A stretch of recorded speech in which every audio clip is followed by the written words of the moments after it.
तो बोला था अभी आपके सामने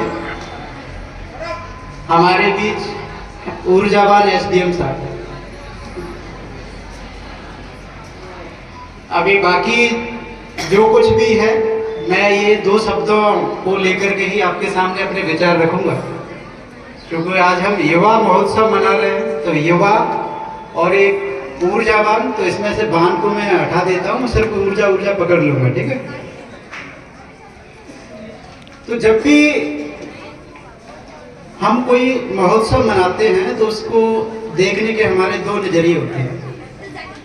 शायद बच्चों को बहुत सारी बातें मेरे समझ में नहीं आएंगी, लेकिन यहाँ जो गुरुजन हैं, बाकी जो एल्डर एज के लोग हैं, वो समझेंगे तो कहीं ना कहीं वो उसका प्रभाव बच्चों पर भी पड़ेगा। मेरी ऐसी उम्मीद है। तो हम इस युवा महोत्सव को दो नजरिए से देख सकते हैं। एक नकारात्मक हमारा नजरिया, एक सकारात्मक नजरिया। नकारात्मक नजरिया है कि भाई हम युवा महोत्सव क्यों मना रहे हैं या हमें मनाने की जरूरत क्यों पड़ रही है। पहले भी युवा थे, पहली भी पीढ़ी, युवाओं की बहुत सारी पीढ़ियां, अनगिनत पीढ़ियां इस धरा पर आई, वो बाद में वृद्ध हुए, अपनी जीवन यात्रा उन्होंने पूरी की, और ऐसे ही आगे भी युवा आते रहेंगे। जो बच्चे हैं वो कुछ समय बाद युवा बनेंगे, उसके बाद युवा के बाद वो वृद्धावस्था में जाएंगे, ठीक। तो सवाल यही है कि हम युवा महोत्सव क्यों मना रहे हैं। इसके पीछे नकारात्मक नजरिया मेरा यही है कि कहीं ना कहीं आज का जो युवा है वो बहुत सारी चीजें मिस कर रहा है और उनको भूलता जा रहा है। तो हमें इस युवा महोत्सव के माध्यम से उन युवाओं को ये याद दिलाना है कि जीवन में कुछ ऐसी चीजें हैं, कुछ ऐसी बातें हैं जिनको हमें भूलना नहीं है, हमें मिस नहीं करना है उनको। और एक जो युवा होने के नाते कुछ ऐसे दायित्व हैं, कुछ ऐसी बातें हैं जिनको हमें वर्तमान जो डिजिटल एज है या वर्तमान जो भागम भाग जो जिंदगी है, ठीक है, तो उसमें हमें उनको भूलना नहीं है। अब वो ऐसी क्या बातें हो सकती है जिनके लिए हमें युवा महोत्सव के माध्यम से आपको जगाना पड़ रहा है, युवाओं को जगाना पड़ रहा है। तो ये हमारा नेगेटिव नजरिया है और इस नजरिए को हमें पॉजिटिव एंगल से फिर वापस देखना है कि आज का जो युवा है, और युवा को अगर हमें सीधा सा जोड़ के बताऊं तो उम्र से ज्यादा वो ऊर्जा से जुड़ा होता है। जैसा आपने देख इस महोत्सव में 15 से 29 वर्ष के जो बच्चे और बच्चियां हैं उनको युवा माना है, लेकिन युवा का उम्र से कम ताल्लुक होता है, ऊर्जा से ज्यादा ताल्लुक होता है। आपने कई युवाओं को जो 15 से 29 वर्ष की एज में हैं, आपने देखा होगा पूरे दिन ऐसे मरे से टाइप के बैठे रहते हैं, ना उनका कुछ करने का मन करता है, ना वो कुछ करने देते हैं। तो क्या आप उनको युवा कहोगे? तो युवा का सीधा सा मतलब है ऊर्जा से। अब ऊर्जा भी दो तरह की होती है, एक नकारात्मक ऊर्जा और एक सकारात्मक ऊर्जा। तो इस युवा महोत्सव के माध्यम से हम युवाओं को जगाने की कोशिश कर रहे हैं कि आपके पास जो ऊर्जा है, सामान्य सी बात है, जो 15 से 29 वर्ष के युवा हैं उनके पास बच्चों और वृद्धों की तुलना में ज्यादा ऊर्जा होती है, शारीरिक ऊर्जा उनके पास ज्यादा होती है। तो इसमें तो कोई डाउट नहीं है कि उनके पास ऊर्जा नहीं होती, लेकिन वो उस ऊर्जा का किस तरीके से इस्तेमाल कर रहे हैं उसके आधार पर ये तय होगा कि वो युवा हैं या नहीं है। हम युवाओं पर इसलिए फोकस करते हैं। कभी आपने देखा बच्चों के लिए उत्सव मनाया जा रहा है क्या, सरकार के द्वारा या स्कूल कॉलेजों के द्वारा, या वृद्धों के लिए ऐसे कोई उत्सव मनाए जा रहे हैं कि नहीं मनाए जा रहे?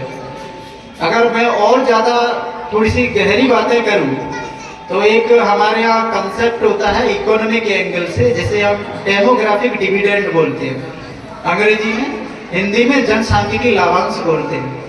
और भारत इस मामले में सबसे युवा देश है, और इस युवा होने के नाते भारत के पास युवाओं की सबसे ज्यादा दुनिया के अन्य देशों की तुलना में ऊर्जा है।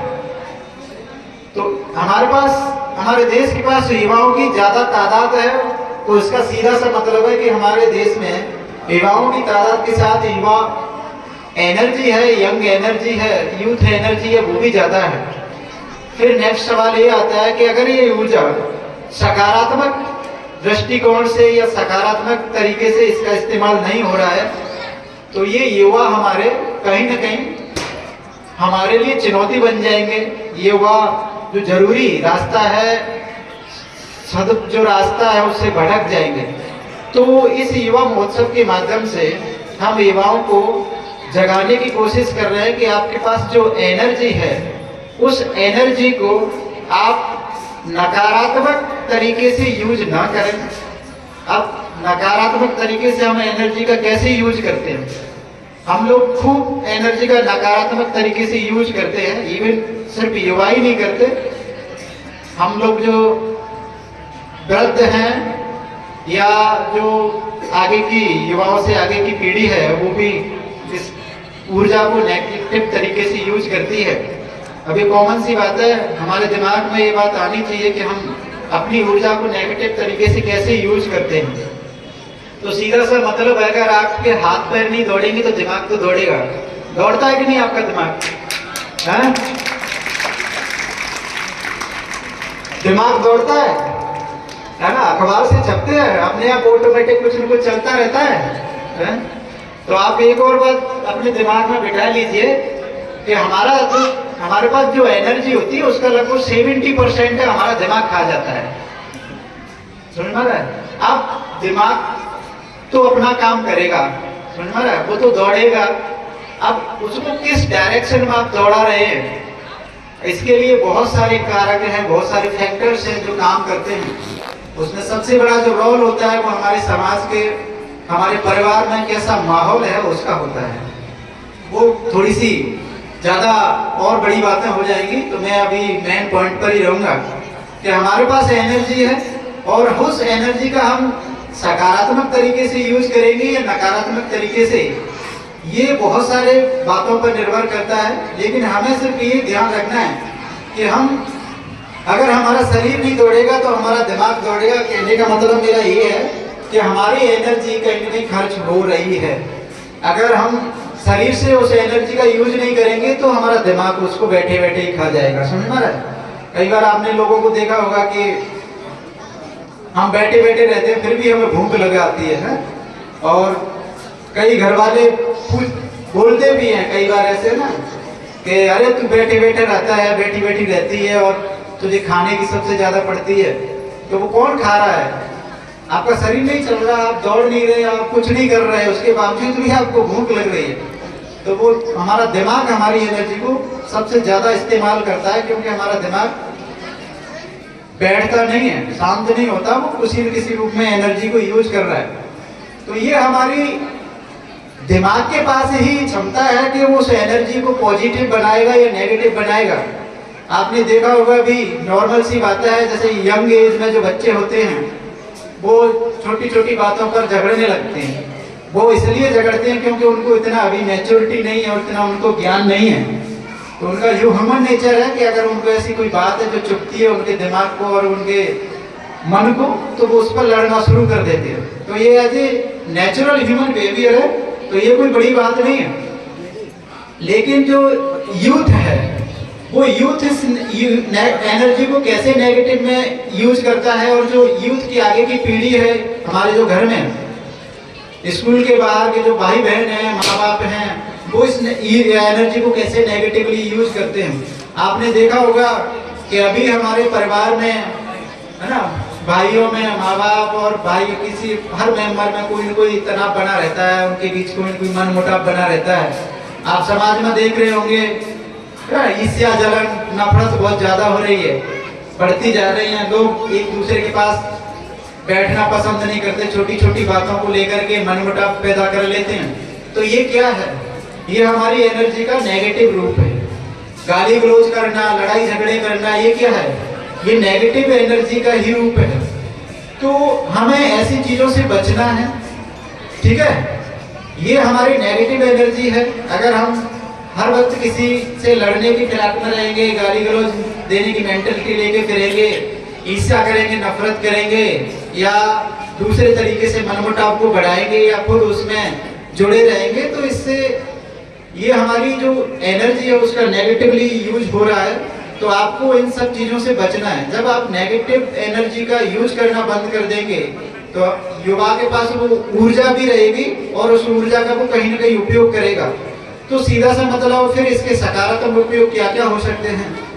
आज आपने देखा होगा कि युवा है वो शारीरिक मेहनत करना बहुत कम करता जा रहा है। खेत बाड़ी, अगर आप ग्रामीण एरिया के हैं तो वो खेती बाड़ी में काम करना, दौड़ धूप करना, ये सब उसे कहीं ना कहीं अजीब सा लगता है कि मैं नहीं करूँगा, क्योंकि आसपास में कोई नहीं कर रहा। सब लोग एसी में बैठते हैं, स्कूल जाते हैं, गाड़ियों से ही आते हैं। तो उसको लगने लगता है कि ये भाई कोई नहीं कर रहा, तो मैं अगर ऐसा करूंगा तो कहीं ना कहीं दूसरों की नजर में ऐसे लगेगा कि अरे भाई ये क्या कर रहा है, समझ में आ रहा है? तो उसे अजीब लगता है। तो आपको इन सब चीजों से डरना नहीं है, या इन सब चीजों को ऐसे नहीं सोचना है। आपको हर चीज को पॉजिटिव एंगल से देखना है। आपका कोई भी आपका काम करना, शरीर की जो शारीरिक जो क्रियाकलाप है या शारीरिक मेहनत है वो हमेशा पॉजिटिव रहती है। आपने देखा होगा जब आप शरीर से मेहनत करते हैं तो आपका दिमाग ऑटोमेटिकली ही शांत हो जाता है। तो दिमाग जो नेगेटिव तरीके से सोच रहा होता है, नेगेटिव जो ताना वाना बुन रहा होता है ना, वो अपने आप शांत हो जाता है। तो आप अपनी युवा है अपनी एनर्जी को पॉजिटिव वे में यूज करेंगे। उसके लिए छोटी छोटी बातें हैं, आपको या आसानी से समझ में भी आ जाएंगे। आप बच्चे हैं, युवा हैं, तो सबसे पहला है कि आप खेल कूद पर ध्यान दें। खेल कूद में आपकी शारीरिक मेहनत हो जाएगी। अगर आपको दूसरे तरीके से काम करना अच्छा नहीं लगता तो खेल कूद पर ध्यान दें। आजकल का जो युवा है, बच्चे, वो खेल कूद पर ध्यान नहीं दे रहे। हमारी व्यवस्थाएं ऐसी होती जा रही हैं समाज में, परिवार में, एजुकेशन सिस्टम में, कि हम नंबरों के पीछे भागते हैं और पढ़ाई में इतना, चाहे फैमिली प्रेशर है या एजुकेशन सिस्टम का प्रेशर है या परिवार स्कूल का प्रेशर, उसकी वजह से हम खेलना कूदना बंद करके उस टाइम को हम कहाँ देते हैं, पढ़ने में देते हैं। तो ऐसा नहीं करें।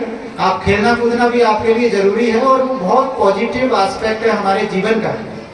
आपने देखा होगा कि ये जो युवा महोत्सव में एक लाइफ स्किल्स को लेकर के भी इसमें चीजें जुड़ी हुई है, यानी आपको जीवन से जुड़े हुए जो कौशल हैं उन पर भी फोकस करने के लिए इसका एक हमारा एक टारगेट है। अब कैसे आप लाइफ स्किल्स में कैसे फोकस करोगे, तो युवा उसमें खेल कूद को शामिल करते हुए शारीरिक जो मेहनत है उसके माध्यम से आप अपनी एनर्जी को पॉजिटिव वे में यूज कर सकते हैं। आप दूसरे जो व्यायाम वगैरह है, प्राणायाम वगैरह है, आपके और तरीके हैं, उस तरीके से भी आप शारीरिक तरीके से भी इसको पॉजिटिव एनर्जी का यूज कर सकते हैं। अब मेंटल एनर्जी को हम कैसे नेगेटिव एनर्जी से बचाएं। नेगेटिव एनर्जी मैंने आपको बता दी, समझ में आ रहा है, लेकिन आप पॉजिटिव एस्पेक्ट क्या हो सकते हैं युवाओं के लिए, तो उसमें सबसे बढ़िया तो आपके लिए यही है कि आप अपनी पढ़ाई पर ध्यान दें। जब आप पढ़ाई पर अपने ध्यान दोगे, कैरियर पर ध्यान दोगे, तो वो उससे बेहतर और कुछ नहीं है। और आपकी जो नेगेटिव सोच है वो अपने आप ऑटोमेटिकली आपके अंदर से चली जाएगी जब आप सही कामों पर फोकस करोगे।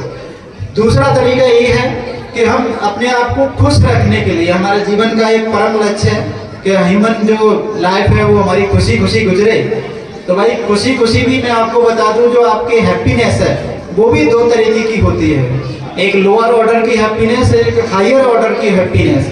आप बच्चे थोड़ा कम समझ पाएंगे, आप सभी जो भी शिक्षक गण है वो ध्यान दें। जो लोअर ऑर्डर की हैप्पीनेस है, इससे ना आपको आनंद तो आ रहा है। जो लोअर ऑर्डर की हैप्पीनेस होती है वो सिर्फ इंडिविजुअल लेवल की होती है, यानी व्यक्तिगत स्तर की होती है।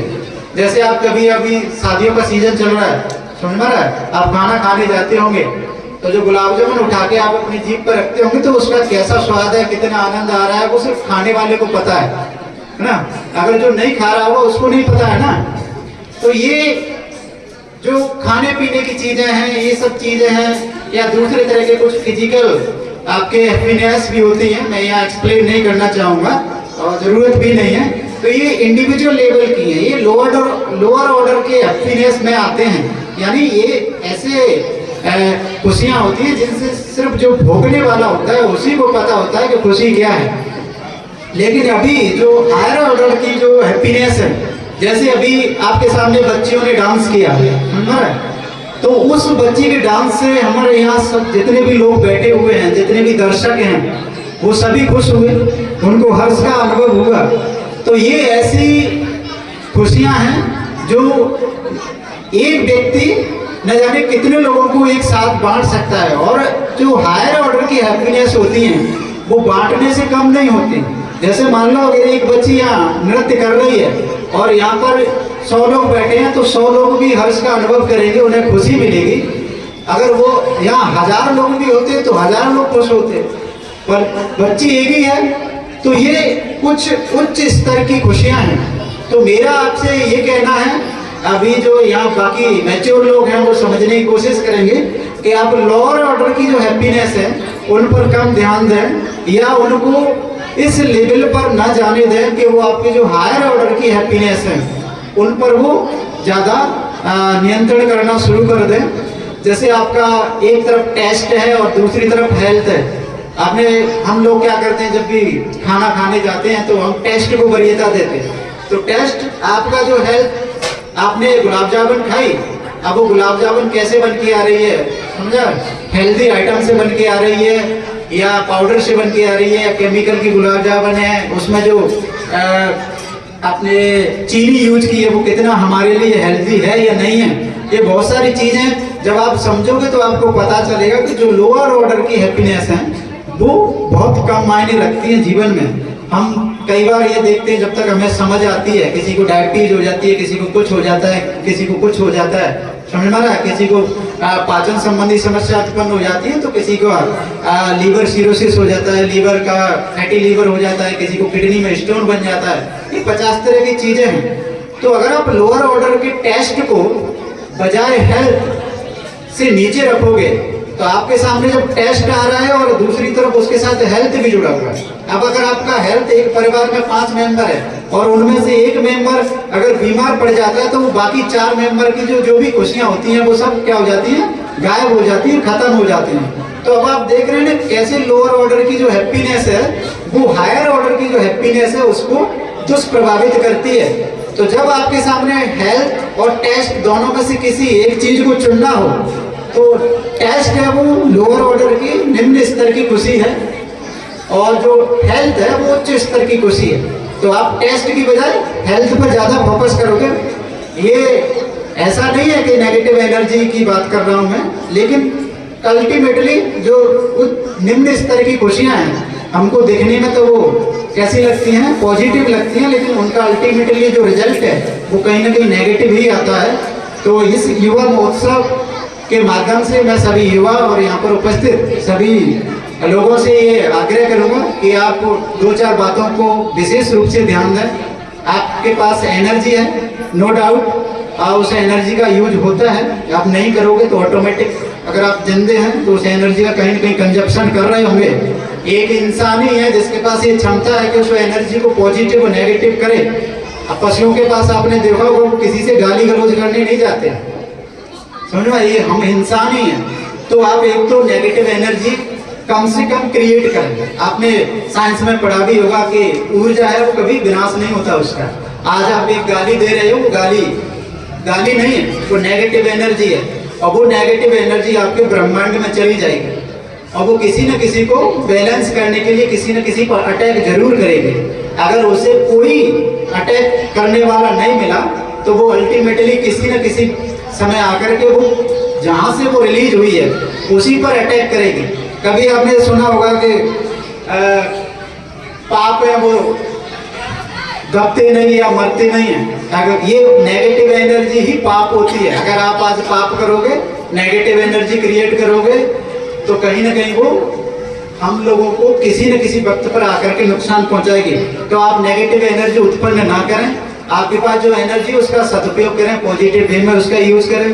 एक उच्च स्तर की खुशियाँ हैं, एक निम्न स्तर की खुशियाँ हैं। तो आप हमेशा उच्च स्तर की खुशियों को प्रायोरिटी दें, निम्न स्तर की खुशियों को कम प्रायोरिटी दें। ऐसा नहीं है जीवन में उनका महत्व नहीं है, लेकिन जब आपके सामने उच्च स्तर की खुशी और निम्न स्तर की खुशी टकरा रही हो तो हमेशा उच्च स्तर की खुशी के साथ आप खड़े हों, ताकि आपके जीवन के लिए अंतिम समय तक आपके लिए बहुत अच्छा हो, बेहतर हो। इसी के साथ मैं अपनी वाणी को विराम देता हूँ। आपने मुझे बुलाया, प्यार सम्मान दिया और बोलने का अवसर दिया, उसके लिए आप सभी को बहुत बहुत धन्यवाद। Thank you.